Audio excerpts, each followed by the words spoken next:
तो राधे राधे दोस्तों। तो दोस्तों, बिहार की राजनीतिक हमेशा चर्चे में रहती है। तो कभी लालू यादव की करिश्मा, कभी नीतीश कुमार की चालाकी, तो कभी तेजस्वी यादव की युवा लहर। लेकिन असल सवाल ये है कि 2025 का जो अभी चुनाव हो रहा है, कौन अब की 2025 का सीएम बनेगा? क्या फिर से नीतीश कुमार इस सत्ता में दोहराएंगे, या फिर तेजस्वी यादव जनता के दिलों पे राज करेंगे, या फिर कोई तीसरा चेहरा आएगा जो सबको चौंका दे? आज हम इस वीडियो में समझेंगे कि बिहार की जमीन कैसे बदल रही है।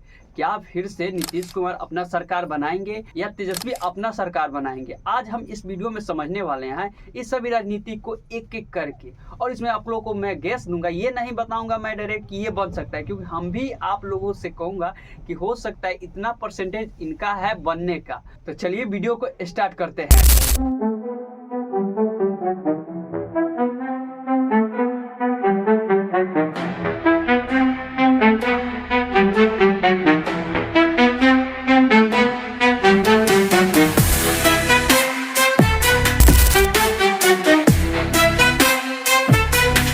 बिहार की राजनीतिक जाति समीकरण पर टिकी हुई है। यहाँ विकास से ज्यादा जाति समीकरण और गठबंधन की बातें होती है, जहाँ यादव, कुर्मी, कुशवाहा, भूमिहार और मुस्लिम यही लोग सेट करते हैं कि कौन सत्ता में आएगा और कौन बाहर जाएगा। लालू यादव ने 1990 के दशक में एमआई समीकरण से अपना वोट बैंक मजबूत किए। एमआई समीकरण यानी मुस्लिम और यादव बनकर ये पूरे बिहार पर राज किए थे। फिर 2005 में आए नीतीश कुमार, जो विकास पुरुष बनकर बिहार में विकास किया था। ये नहीं है कि ये विकास नहीं किए हैं, जो अपना सत्ता में है वो विकास किया है। लालू यादव भी ऐसा नहीं है कि विकास नहीं किए हैं, लेकिन एक तो उसमें फेमस हो गया था जंगल राज। हम ये सब पर चर्चा नहीं करने वाले हैं। हम चर्चा करने वाले हैं केवल कि कौन बिहार का मुख्यमंत्री बनने वाला है। हम सबका बात भी बताएंगे, किससे कौन मिला है, और इसमें भी मैं ये भी बात बताऊंगा कि किसका वोटिंग मजबूत है और किसके साथ किसका समीकरण अच्छा है। लेकिन सिर्फ 2025 में कहानी वैसी नहीं है। लोग यहाँ पे जाति के लिए नहीं लड़ रहे हैं,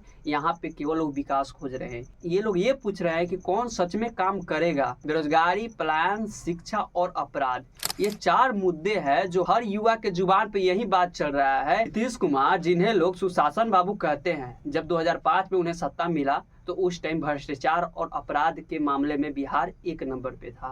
तो इन्होंने वहां से अपना सत्ता संभाली और सबको सुधारा। उन्होंने सड़कों को सुधारा, शिक्षा और साइकिल योजना और बालिका प्रोत्साहन जैसे योजना लाई। लेकिन समय के साथ नीतीश की छवि फीकी पड़ने लग रही है, क्योंकि आप लोगों को मैं बता दूं, जब लालू यादव का शासन था तो उनका भी जब छवि फीकी पड़ने लगा तो नीतीश कुमार आए।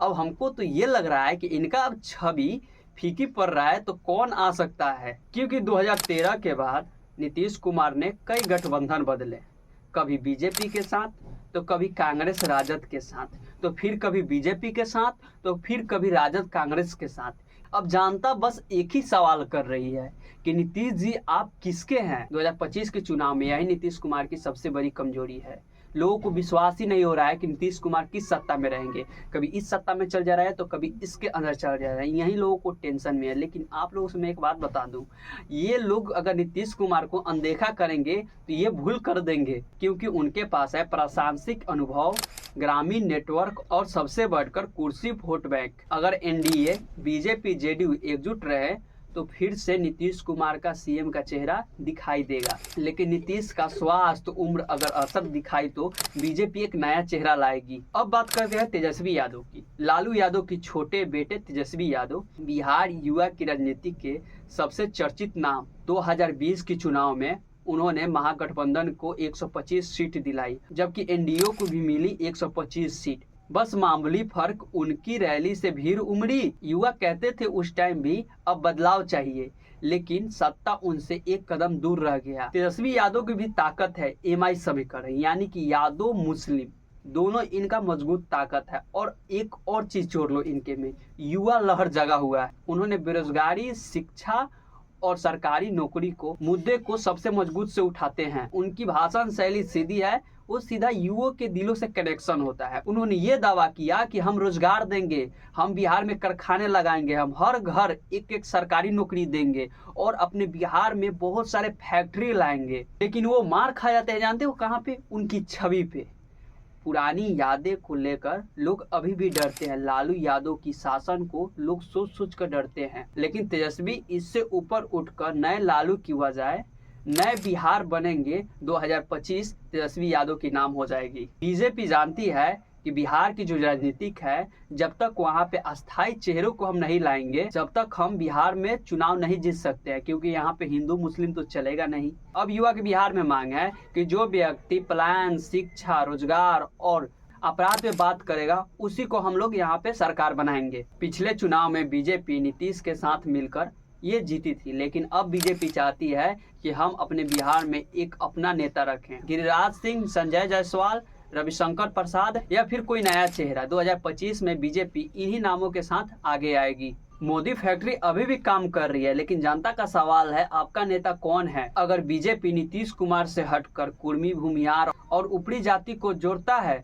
तो एनडीए फिर से सत्ता में आ सकती है। यदि फिर अगर नीतीश कुमार यू टर्न लेते हैं तो बीजेपी को मुश्किल आ जाएगी। अब बात करते हैं बिहार की असली गेम चेंजर जाति की। यादव 14% है बिहार में, जो आरजेडी को समर्थन करते हैं, और मुस्लिम है 17%, जो महागठबंधन को सपोर्ट करता है। कुर्मी 3%, जो जेडीयू का आधार। भूमिहार, ब्राह्मण, राजपूत 20%, जो बीजेपी के साथ। अनुसूचित जाति या जनजाति 16%, जो फ्लोटिंग वोट। 2023 के जातीय गणना रिपोर्ट के बाद तेजस्वी यादव ने इसकी राजनीतिक फायदा उठाने की कोशिश की। जितनी आबादी उतना हक, ये नारा यादव, मुस्लिम और दलित लोगों को भी जोड़ सकता है। वहीं बीजेपी विभाजन की राजनीति बताकर हिंदुत्व की राजनीति कर रही है। अगर आप हाल ही में ग्राउंड रिपोर्ट देखेंगे तो बिहार की राजनीति बदले हुए मूड में आ रही है। नीतीश कुमार की विकास मॉडल की चमक फीकी पड़ रही है, लेकिन तेजस्वी यादव की लोकप्रियता बढ़ती जा रही है। जनता कह रही है कि अब युवाओं को मौका मिलना चाहिए। 2024 के लोकसभा चुनाव में महागठबंधन को अच्छा सीट मिला था, इसलिए बिहार का सीएम तेजस्वी हो सकते हैं। अगर बीजेपी मोदी फैक्ट्री के साथ राज्य के केंद्र में विकास पैकेज का खेल अगर खेल रही है तो फिर टक्कर जो होगा कांटे की टक्कर होगा। कुछ लोग तो ये भी कर रहे हैं कि बिहार में कोई तीसरा चेहरा बन सकता है। पप्पू यादव, मुकेश सहनी, उपेंद्र कुशवाहा, चिराग पासवान और प्रशांत किशोर, ये लोग अपने अपने समाज पे असर रखते हैं। अगर ये लोग एकजुट हो जाते हैं तो 20 से 30 सीट को ये हासिल कर लेंगे। बिहार में जो एकजुट शब्द है ये चुनाव के बाद ही टूटता है।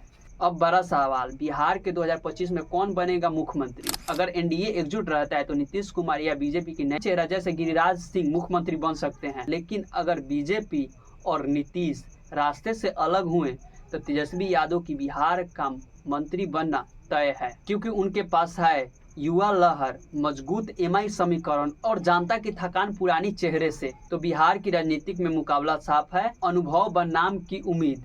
एक तरफ नीतीश कुमार की स्थिति और दूसरी तरफ तेजस्वी यादव की नई ऊर्जा। 2025 का चुनाव तय करेगा क्या बिहार फिर उसी पुराने रास्ते पर चलेगा या नए चेहरे को लाएगा बिहार में। तो आपको कमेंट में ये बताना है कि बिहार का अब की 2025 का सीएम कौन बनेगा। अपना राय कमेंट में बताएं। तो फाइनली गाइस आज का वीडियो को खत्म करते हैं। आई होप कि वीडियो देखकर आप सभी को अच्छा लगा होगा। अगर अच्छा लगा है तो प्लीज वीडियो को लाइक कीजिए, चैनल को सब्सक्राइब कीजिए। चलिए मिलते हैं नेक्स्ट वीडियो में, तब तक के लिए बाय बाय।